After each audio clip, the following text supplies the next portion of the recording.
Mesdames, Messieurs, bonsoir. Merci de nous rejoindre pour ce rendez-vous quotidien d'information.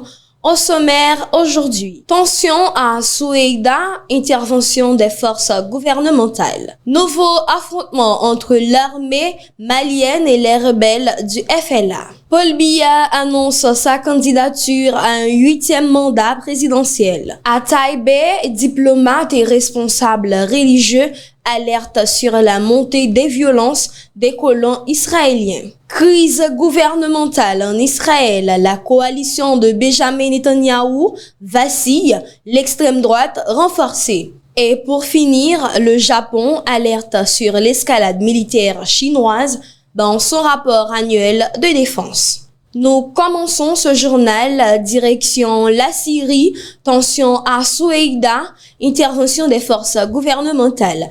La situation demeure tendue dans le sud de la Syrie, notamment dans la ville de Soueïda, à majorité druze, où les forces gouvernementales ont entamé une opération sécuritaire ce mardi 15 juillet. Cette intervention fait suite à plusieurs jours d'affrontements meurtriers entre membres de la communauté druze et des groupes bédouins armés. Le bilan, encore provisoire, fait état de plusieurs dizaines de morts, dont des civils. Selon les autorités syriennes, l'entrée de l'armée dans la ville vise à restaurer l'ordre après une vague d'enlèvements et de violences intercommunautaires. Un cessez-le-feu aurait été conclu avec les notables locaux afin de contenir l'escalade. Des explosions et des tirs nourris ont été signalés lors de l'arrivée des troupes.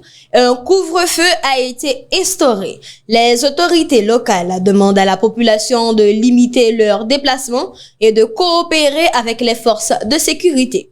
De son côté, Israël affirme avoir mené des frappes ciblées contre des positions gouvernementales à proximité de Soueïda. Le gouvernement israélien dit vouloir protéger la communauté druze présente dans la région. Damas a dénoncé ces frappes, les qualifiant de violation de sa souveraineté. Pour l'heure, le calme reste précaire dans la zone. L'Observatoire syrien des droits de l'homme évoque un bilan humain lourd, tandis que la communauté internationale appelle à la retenue et au respect du cessez-le-feu. Après la Syrie, direction le Mali, un autre pays en proie à l'instabilité et aux tensions sécuritaires. Nouveau affrontement entre l'armée malienne et les rebelles du FLA. De violents combats ont éclaté ce lundi 14 juillet dans le nord du Mali, opposant les forces armées maliennes aux combattants du Front de libération de l'Azawad, FLA, un groupe touareg indépendantiste actif dans la région de Kidal. Les affrontements se sont concentrés autour de la localité stratégique d'Anefis. Selon plusieurs sources sécuritaires, les échanges de tirs ont été particulièrement intenses. Aucun bilan officiel n'a encore été communiqué, mais les deux camps revendiquent chacun des succès sur le terrain. L'armée malienne, engagée avec l'appui de ses partenaires russes du groupe Africa Corps, affirme avoir consolidé des positions dans la zone. De son côté, le FLA assure avoir infligé de lourdes pertes aux forces gouvernementales. Ces affrontements s'inscrivent dans un climat de forte tension dans le nord du pays, malgré la signature d'un accord de paix en 2015. La reprise des hostilités entre l'État malien et les mouvements armés touareg remet en cause les efforts de stabilisation dans cette région sensible. La communauté internationale appelle à la désescalade et à un retour au dialogue pour éviter une nouvelle spirale de violence dans le nord du Mali. Du Mali au Cameroun, l'actualité bascule de la sécurité à la politique avec Paul Biya. Paul Biya annonce sa candidature à un 8e mandat présidentiel. Le président camerounais Paul Biya a officiellement annoncé sa candidature pour l'élection présidentielle prévue en octobre 2025. L'annonce a été faite ce dimanche 13 juillet sur son compte X, suscitant de nombreuses réactions au sein de la classe politique et de l'opinion publique.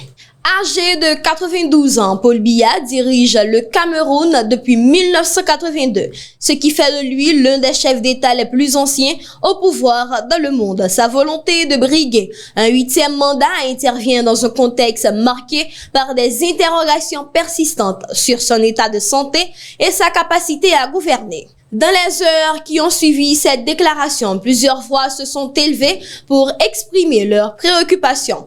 L'opposition et des acteurs de la société civile s'inquiètent d'un possible affaiblissement des institutions en raison notamment de l'absence de renouvellement politique au sommet de l'État. Des critiques pointent également un manque de transparence dans le processus électoral à venir. Sur le plan sécuritaire, le Cameroun continue de faire face à des défis majeurs, notamment la crise anglophone dans les régions du nord-ouest et du sud-ouest, ainsi que la menace persistante de Boko Haram dans l'extrême nord. Le contexte socio-économique reste également difficile pour une large partie de la population. Malgré ces enjeux, le parti au pouvoir, le Rassemblement démocratique du peuple camerounais, RDPC, affirme soutenir pleinement la candidature du président sortant. L'opposant Maurice Kamto, quant à lui, a confirmé sa participation au scrutin et appelle à des réformes garantissant un vote crédible et équitable. Tandis que le Cameroun vit une actualité politique marquante, la Cisjordanie, elle, est secouée par une nouvelle flambée de violence. À Taïbé, diplomates et responsables religieux alertent sur la montée des violences des colons israéliens. Dans le village de Taïbé, en Cisjordanie, une recrudescence d'actes violents commis par des colons israéliens suscite l'inquiétude des habitants et des autorités religieuses. Ces violences comprennent notamment des incendies volontaires aux abords de l'église Saint-Georges et du cimetière local, ainsi que des destructions de terres agricoles. Les trois principales confessions chrétiennes présentes dans le village catholique, grec catholique melkite et orthodoxe, ont publié une déclaration commune dénonçant ces attaques répétées. Elles appellent la communauté internationale à intervenir pour garantir la protection des populations et de leurs biens et pour faire cesser les actes d'intimidation. Des représentants religieux de haut rang, accompagnés de diplomates occidentaux, se sont rendus sur place pour témoigner de leur soutien et prier pour la paix. Par ailleurs, le roi Abdallah II de Jordanie a fermement condamné ces violences, soulignant le risque de disparition de la présence chrétienne dans la région. Les autorités locales et les habitants demandent une enquête approfondie et des mesures efficaces afin d'empêcher de nouvelles agressions. La situation demeure fragile et la communauté craint une escalade si aucune réponse adéquate n'est apportée. Alors que la tension s'intensifie en Cisjordanie, Israël traverse de son côté une grave crise politique. Crise gouvernementale en Israël, la coalition de Benjamin Netanyahou vacille, l'extrême droite renforcée. La coalition gouvernementale de Benjamin Netanyahou est secouée par une crise majeure. Le débat autour de la loi exonérant de services militaires les étudiants des instituts talmudiques a provoqué le départ du parti ultra-orthodoxe Ashkenaz d'Egel HaTorah, fragilisant la majorité parlementaire. Le parti Seraphat Shas, lui, reste encore indécis quant à ses intentions, laissant planer une incertitude sur l'avenir de l'exécutif. Selon Michel Paul, correspondant de RFI à Jérusalem, les démissions des membres de Degel HaTorah seront effectives dans les prochaines 48 heures. Cette décision réduit la coalition à une courte majorité de 61 députés sur 120 à la Knesset, rendant le gouvernement de Netanyahou plus vulnérable. Cependant, le Premier ministre ne souhaite pas provoquer de dissolution du Parlement ni organiser des élections anticipées. Les ultra-orthodoxes exigent en échange de leur retour l'annulation des milliers d'ordres de conscription adressés aux jeunes étudiants des yeshivot En 2024, près de 7000 convocations militaires ont été envoyées à cette communauté, mais moins de 700 recrues ont effectivement accompli leur enrôlement. Ce dossier, hérité de la politique initiée par David Ben Gourion, qui avait exempté une minorité d'ultra-orthodoxes du service militaire pour leur permettre d'étudier la Torah, divise profondément la société israélienne, surtout en temps de guerre. Benjamin Netanyahu mise sur le temps devant tenir encore une dizaine de jours avant les vacances parlementaires d'égal à Torah avec son nombre limité de sièges ne peut à lui seul renverser le gouvernement. Mais la menace d'un départ conjoint avec Chasse, qui reste pour l'instant hésitant, pèse fortement. Dans ce contexte tendu, les ministres d'extrême droite Itamar Ben-Gvir et Bezalel Smotrich tirent leur épingle du jeu. Leur pression pour empêcher toute trêve à Gaza s'en trouve renforcée et redoutable. Et pour clore ce journal, cap sur le Japon, où un rapport de défense fait vivement réagir Pékin. Le Japon alerte sur l'escalade militaire chinoise dans son rapport annuel de défense.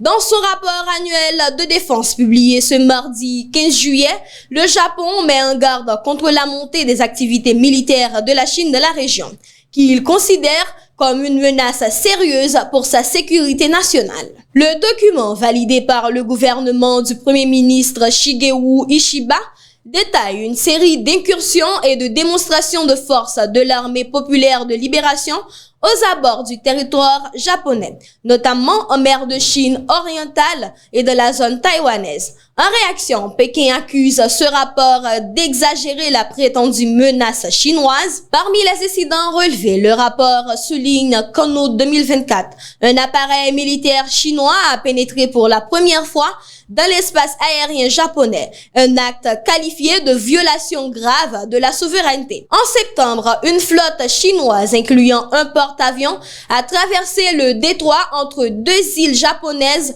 proches de Taïwan, créant selon Tokyo une situation susceptible de compromettre sérieusement la sécurité nationale. Plus récemment, des chasseurs chinois sont passés à moins de 30 mètres d'un avion de patrouille japonais au-dessus des eaux contestées de la mer Chine orientale. Le rapport dénombre également 355 passages de navires chinois en 2024 près des îles Senkaku, territoire administré par le Japon, mais revendiqué par la Chine. Il signale qu'en juin dernier, deux porte-avions chinois ont mené simultanément des manœuvres dans le Pacifique, dans l'un de la zone économique exclusive japonais. La marine chinoise a qualifié ces opérations d'exercices de routine sensibles spécifiques. Par ailleurs, le document dénonce les manœuvres militaires conjointes sino-russes à proximité du Japon, interprétées comme une tentative d'intimidation. Face à cette situation, Tokyo considère les ambitions militaires chinoises comme un défi stratégique sans précédent et le plus grave pour le pays et la communauté internationale. Le rapport souligne aussi que les programmes d'armement nord-coréens représentent une menace plus grave et plus imminente que jamais. Dans ce contexte, le Japon accélère le renforcement de ses capacités militaires visant à porter ses dépenses de défense à 2% du PIB, conformément aux normes de l'OTAN. Il intensifie également sa coopération avec les États-Unis qui encourage Tokyo à clarifier son rôle en cas de conflit autour de Taïwan. Merci de nous avoir suivis. Prenez soin de vous et à très bientôt pour de nouvelles informations. Bonne soirée à toutes et à tous.